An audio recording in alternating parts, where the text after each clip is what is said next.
O niya ni mga malibad apade. At meron nga tayo ditong puso. Pusong sawi, pusong bato, pusong niloko. Kaya naman napagdesisyonan ko lutuin ang broken-hearted na pusong ito.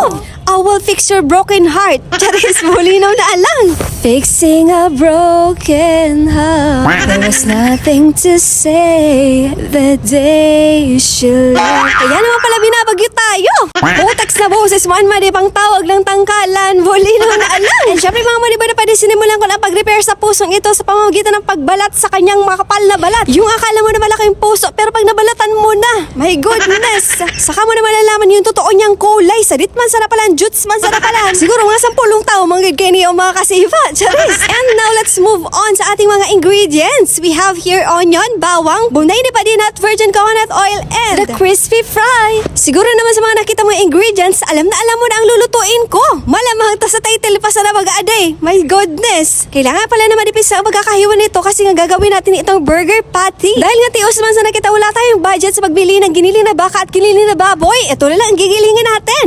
Actually, it's my first time to cook a broken-hearted. Kasi hindi naman ako broken heart. Charis! And this is it. Ito na ang ating giniling, dinurog, pinirasong puso. O parang puso lang ni Madinong na broken heart siya. Pero pa nag-comeback pa sa ima o patal ka na, kulugan ka na, binalikan mo pa o inda. At para mawala ng tuluyan ang katas ng nakaraan, kailangan rumusin siya sa asin. Para makamove on ka na, Madi, maligo ka rin sa asin. Charis! Igay na mabuti gaya ng pagpiga ako para mawala sa sakrot. Ang tanong, kailan kayo makukonsensya ang mga kurako? Tingnan mo naman, yan lang talaga ang natira sa puso. Kumonte na lang talaga, Sus Maria Joseph. Next step mga waniwala pa din, nilagyan ko na itong all-purpose flour, sibuyas, bawang, paminta, itlog ni padi at ang crispy fry. And mix all the ingredients para wala tayong manguyang buo-buo. Tadipisil man pag nagsapa kita. Ako sa estimate ko mga 5 pidaso man sa nakainiyo ang mapiprito.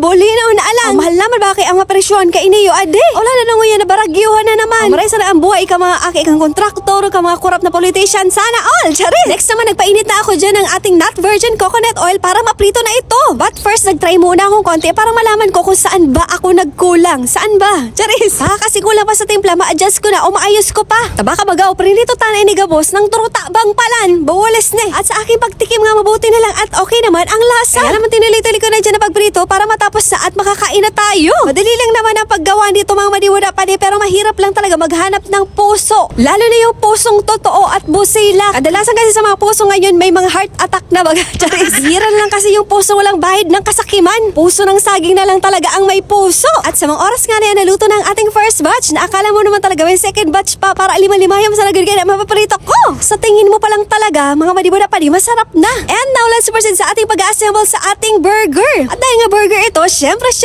we need a burger pan or monay. Nahinati ko na sa gitna at inamoy kong fresh. Fresh naman. And let's move on sa ating pag-assemble mga madiwada pa di. First, nilagay ko na ang ating pusong lito. At sinunod ko naman dyan, syempre, kung may heart, dapat yaong si cheese. Escudero. Next naman ang mayo na ham flavor at mayonnaise pa rin na plain flavor. At ang last naman ang ating cheese whiz. Aw, inda ko na sa talaga kung dai pa iniyo sumiram kadakol labaga ang palaman. At ito na nga mga madiwada pa di ang ating finished product. Ang ating overload broken heart burger. Na libre lang ini mga madiwada pa di, kaso di ito naman sa labag ang nagibota. Pero okay lang yan, at least makakatikim tayo nitong puso. Sa murang halaga mga madiwada pa di, makakagawa ka na ng burger. Kung gagamitin mo kasi ang giniling na baka at giniling na baboy, Sus Maria Joseph, ang presyo bagade. At tarakigan ka ng gad. At ito na nga ang ating hinihintay, ang tikiman portion. Sa unang kagat, palaman agad. Sa dinami-dami ba naman naliligay ko dyan na palaman, ewan ko na lang talaga. O sa palaman pa sana, uday ka na ng gadlugi. At masarap naman talaga mga madibada pa di at crispy. Kasi nilagyan natin siya ng all-purpose flour at crispy fry.